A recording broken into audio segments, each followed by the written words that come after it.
This is the last video where 18-year-old Taylor Behl was last seen alive.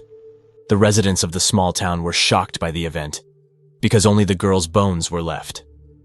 Now I will tell you the details of this terrible case, so that you can protect yourself from encountering such insidious scoundrels like the man you now see on the screen.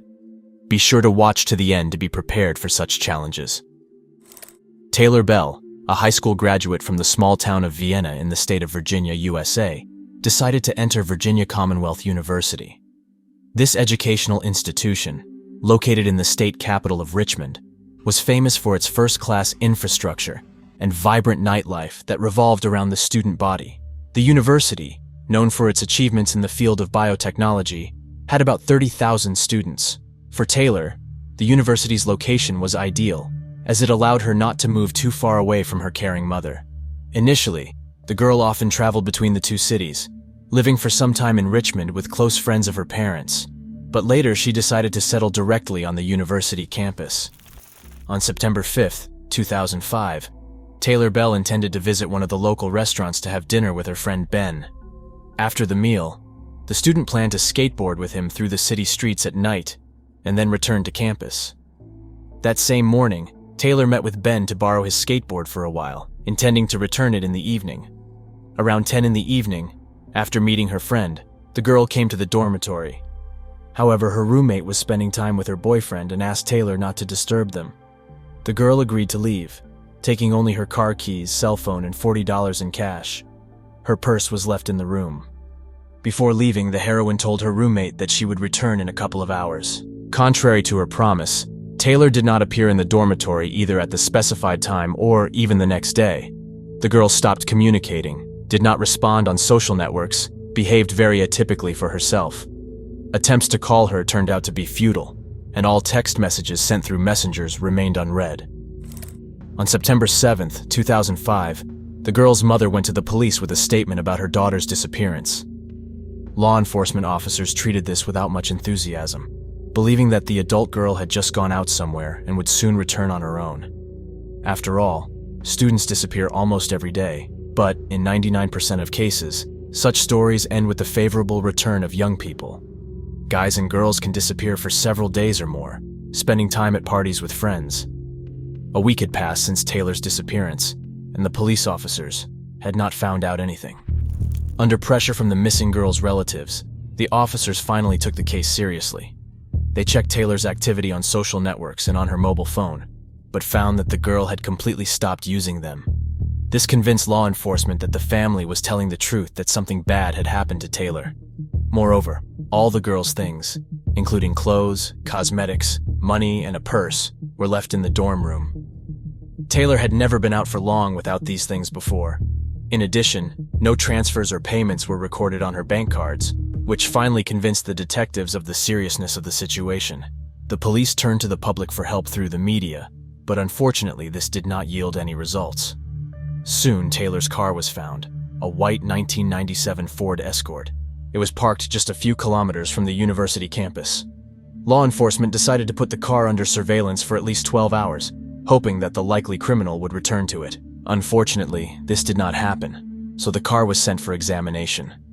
Taylor had no idea that her disappearance would become a real nightmare for the police, and especially for her loved ones.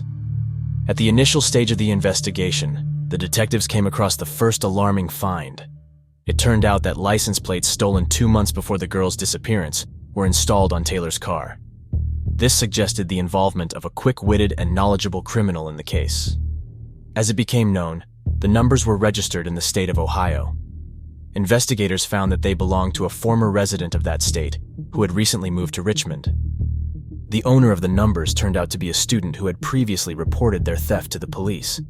His words were confirmed, so suspicions were removed from him. In fact, such a trick was not something extraordinary, because some criminals resort to such tricks in order to confuse the trail and gain extra time. To obtain more information, experts from various fields were involved in the inspection of Taylor's vehicle. However, despite a thorough examination, this did not yield any results. Analyzing the missing girl's social circle, investigators immediately drew attention to a 38-year-old amateur photographer named Ben Fawley, with whom Taylor was friends and met shortly before her disappearance. The man had no alibi for that evening. His testimony was confused and contradictory. He could not clearly explain where exactly he spent the night after Taylor's disappearance. Ben's apartment was of particular interest to detectives. They obtained search warrants for his home, as well as the room on campus that the missing girl shared with her roommate. The man immediately got on the list of suspects, because after questioning, investigators concluded that there was an intimate relationship between him and Taylor, and that he was clearly hiding something. During a check of Ben's computer, shocking facts were discovered. It turned out that the man owned several sites where he posted quite specific content. On one of these resources, he published photos of naked and half-naked girls, and all of them were much younger than him. Some of them were minors. There were even pictures of very young children aged 3, 4 years. The missing girl also posed for Ben. Taylor's mother was convinced that the photographer was using her daughter's photos illegally. In addition to these dubious activities, Ben had a criminal history related to stalking and domestic violence. Immediately after the start of the investigation, it was noticed that the man began to hastily delete his sites, probably trying to hide something from the police.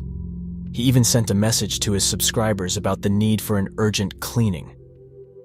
It should be noted that Taylor lived in the early 2000s, when young people were just beginning to actively use the internet. It was all new. Previously, in order to find out something about a person's identity, it was necessary to communicate with them personally or with their immediate environment for a long time. However, the example of Taylor and Ben clearly demonstrated to detectives how easy it is to obtain valuable information about a person from social networks. Studying the girl's digital footprint on the internet, the police paid attention to her profile on the suspect's website. Here, Taylor appeared completely different than in real life. Instead of a self-confident, sociable, and active girl, she seemed a frightened and withdrawn person. Judging by the restrained description in the profile, she was looking for new acquaintances in Richmond, since she had recently moved and did not know many people in this city yet. Investigators managed to find out that Taylor last logged into this site on September 4, 2005, less than a day before her disappearance. That day, the girl actively corresponded with several friends. Basically, these were light, easy conversations with jokes. Already after Taylor disappeared and people began to worry about her, a huge number of messages with words of love and support were sent to her address. Numerous friends of the girl by correspondence sincerely wished that she would return home as soon as possible, safe and sound. They did not even suspect what the heroine of this story really had to go through.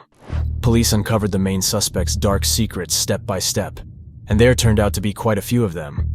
Having analyzed the history of correspondence over the past few months, the detectives concluded that most of Taylor's online communication consisted of dialogues with Ben. As it turned out, very frank conversations took place between them, from which it followed that the couple had an intimate relationship once, and this happened even before the girl moved to the campus in Richmond. The missing girl's friend reported that after intimacy with Ben, Taylor no longer wanted to maintain an intimate relationship with him, but continued to communicate as a friend. Also, police officers noticed that, after the start of the investigation, Ben began to hastily delete and edit his messages, which only increased their suspicions that the man had something to hide. The relationship between Ben and Taylor also included shooting explicit photos. Even before moving to Richmond, the girl repeatedly visited Ben. For meetings, they chose unusual locations, for example, abandoned old buildings. Of course, this is not the best place for dates, but Ben insisted on such conditions for creating explicit shots. He believed that the gloomy atmosphere was ideal for the embodiment of his ideas, and he considered his work as works of art. In many messages, the name of the couple's favorite place was mentioned, Belle Isle, located on the James River in the very heart of the city. Analyzing the correspondence, the investigators concluded that Taylor herself, despite her young age, took the initiative in the relationship with Ben. At the same time, the police suggested that an adult man still had some influence on the girl, because the age difference was a whole 20 years. Taylor herself, in her messages, called this difference life experience and did not see anything wrong with it. An important role in the investigation was played by Taylor's personal diaries, which the detectives managed to find. These records reflected the typical experiences of a teenager who had already left childhood but had not yet reached full maturity. Here were doubts, fears, anxieties, and thoughts that the girl could not share with anyone.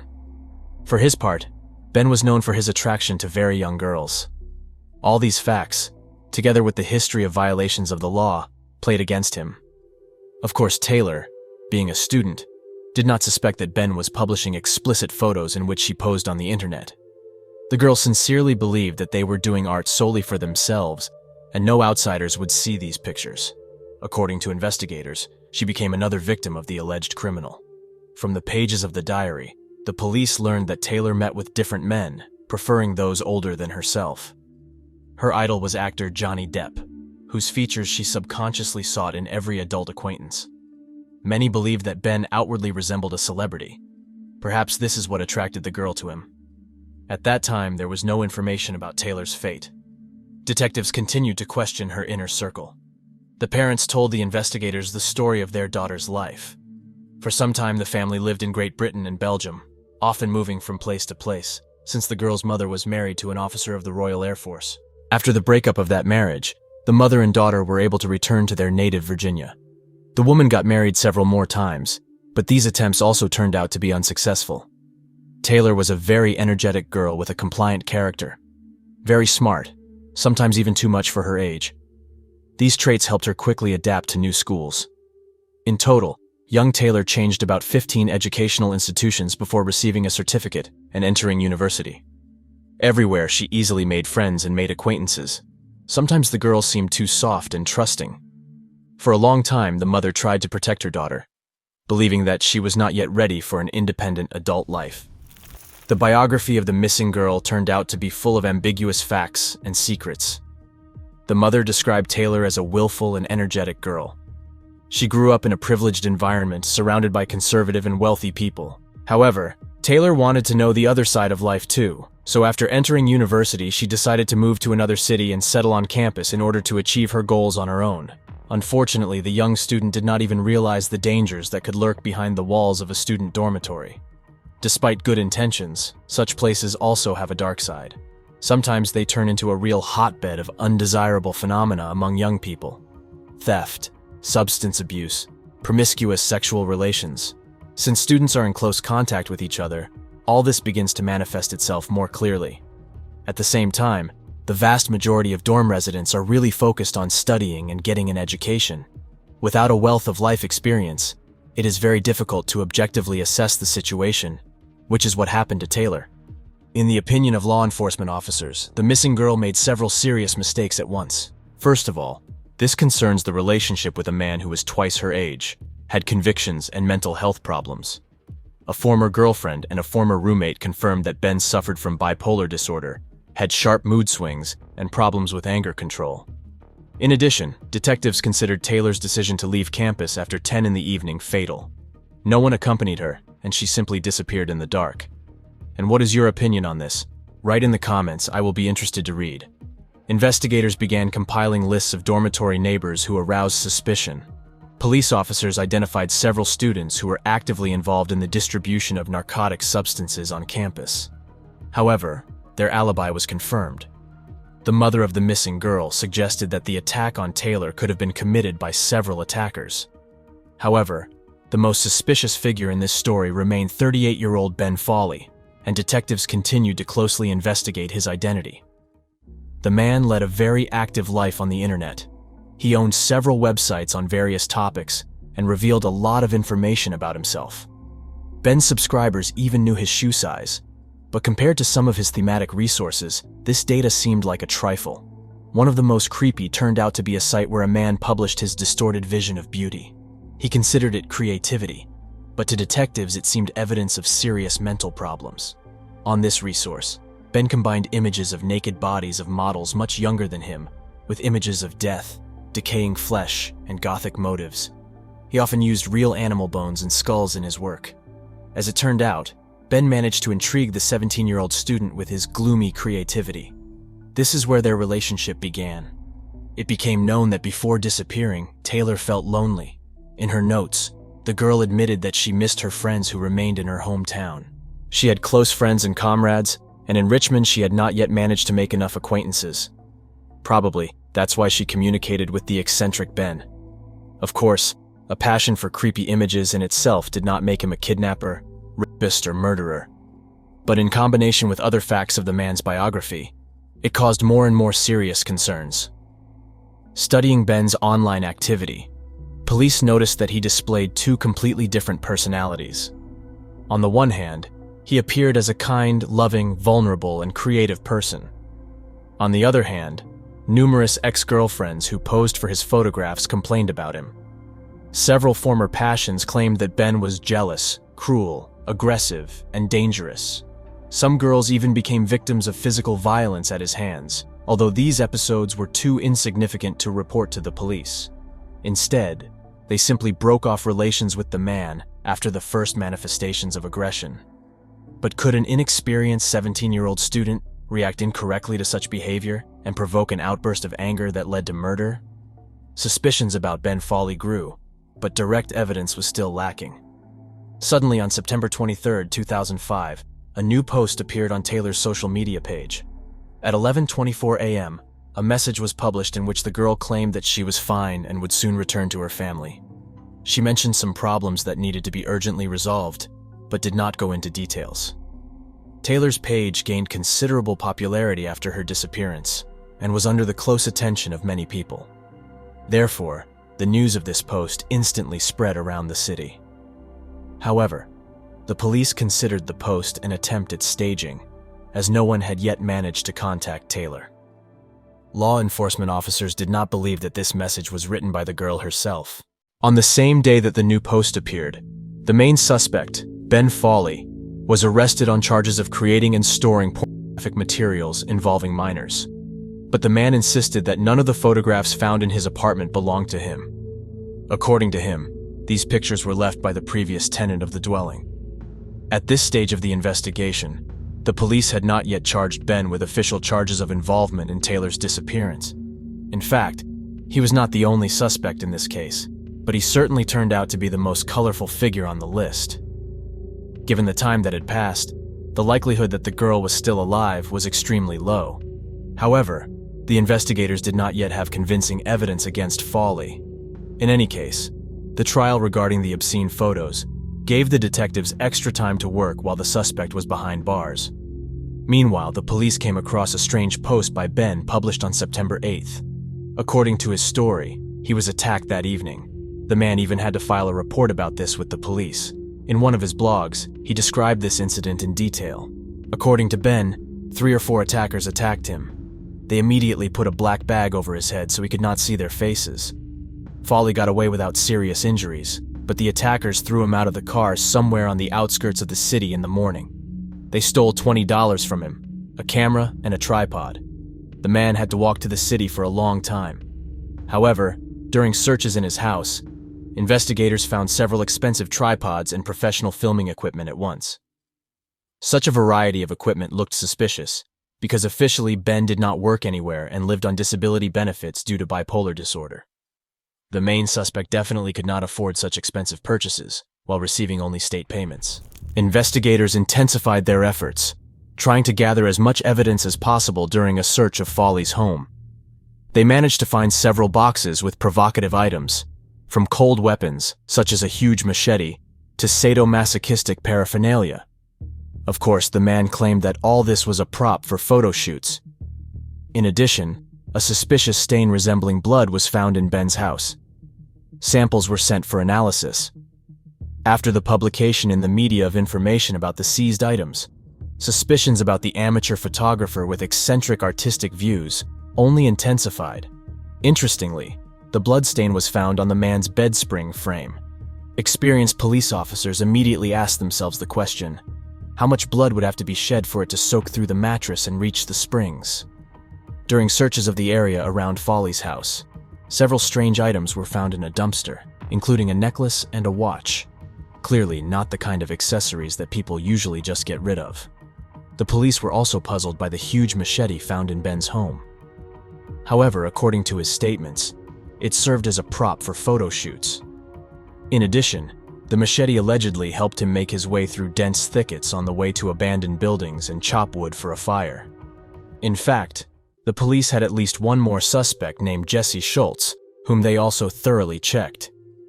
It turned out that this was a 22-year-old student whose trail was managed to be found with the help of service dogs. When Taylor's car was found, specially trained dogs were used to search for the alleged criminal's scent traces. In the end, the scent trail led to the house where this young man lived. According to Jesse's confession, he began dating Taylor in August 2005.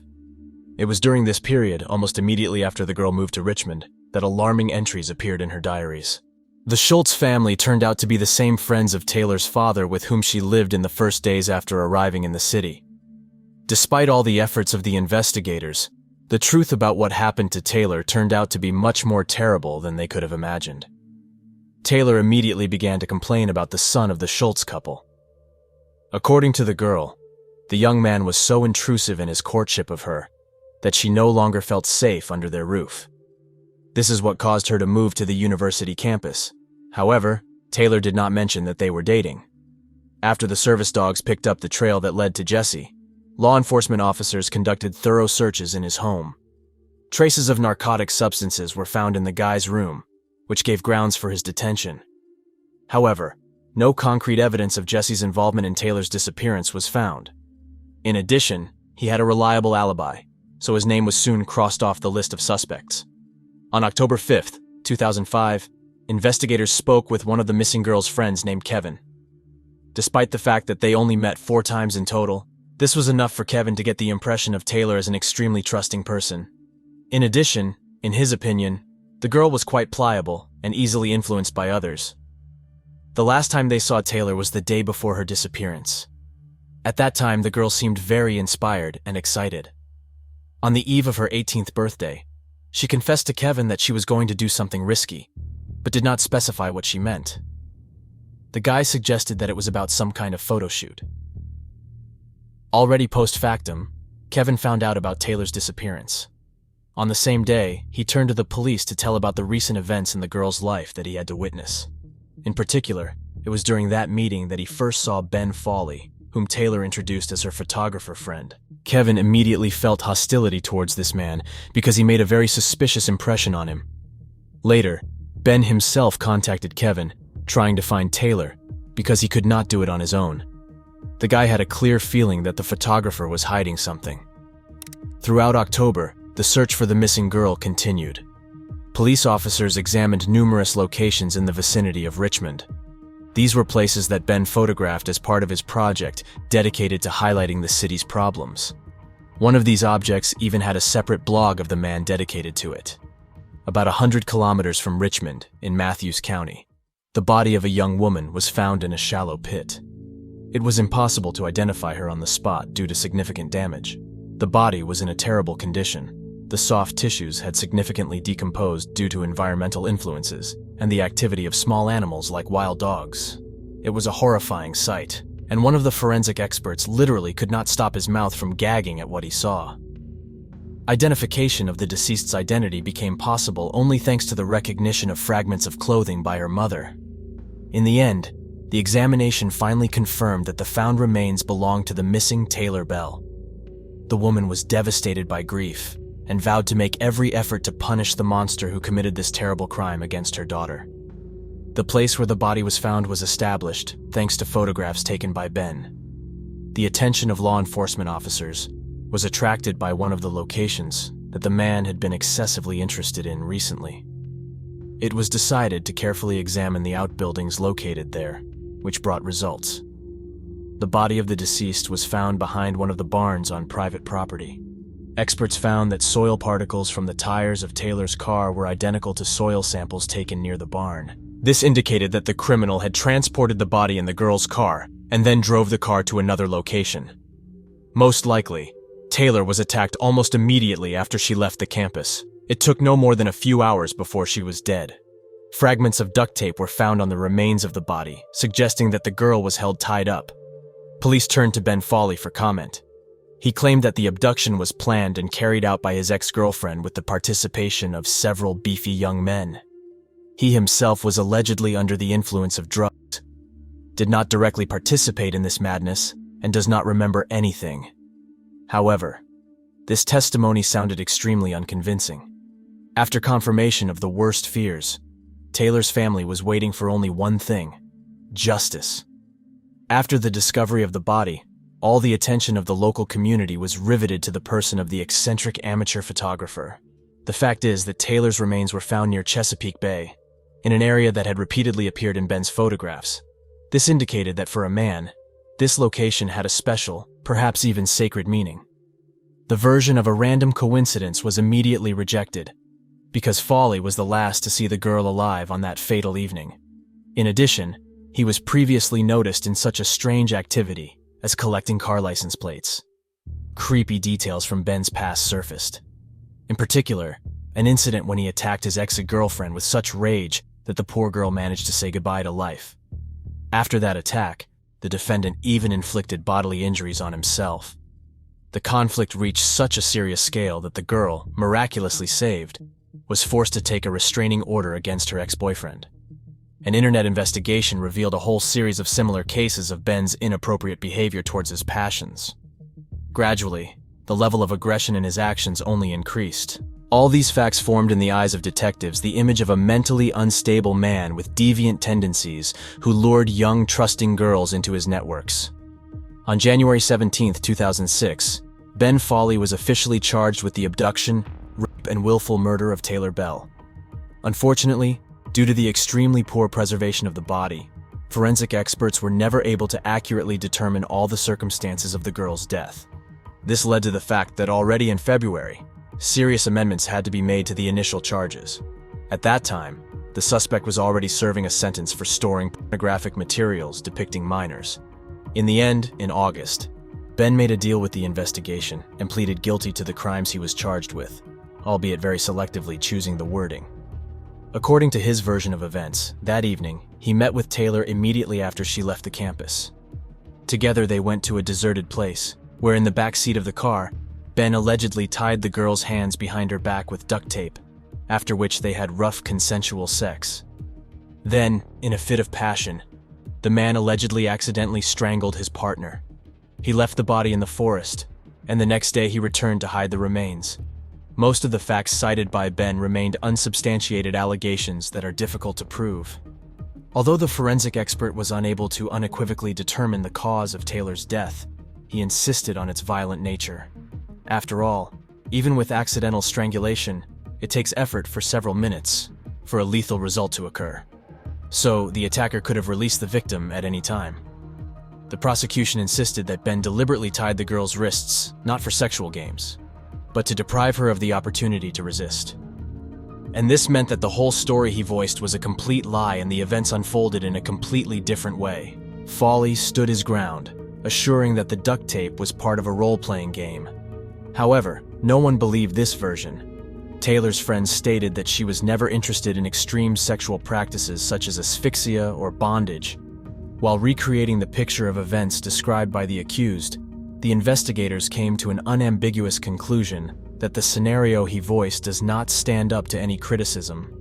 In the cramped space of a car, and even with her hands tied behind her back, the girl would be in an extremely uncomfortable and vulnerable position. Taking into account Taylor's character and habits, it is unlikely that she would voluntarily agree to this.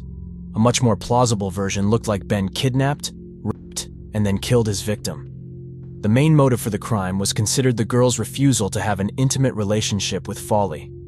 During the court session, the prosecutor read out a letter that the defendant sent to his ex-girlfriend. It contained the following lines: "I am the cause of Taylor's death. I deserve imprisonment." These words could well be interpreted as an admission of guilt.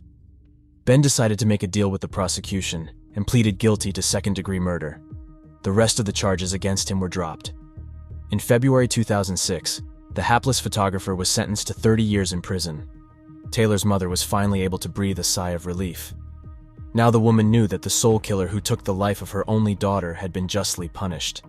And what do you think? Is this punishment enough? Share your thoughts, and I, in turn, thank you for watching. Know that I love you all. Do not forget to watch my other videos too. Until we meet again, take care of yourself. I love you.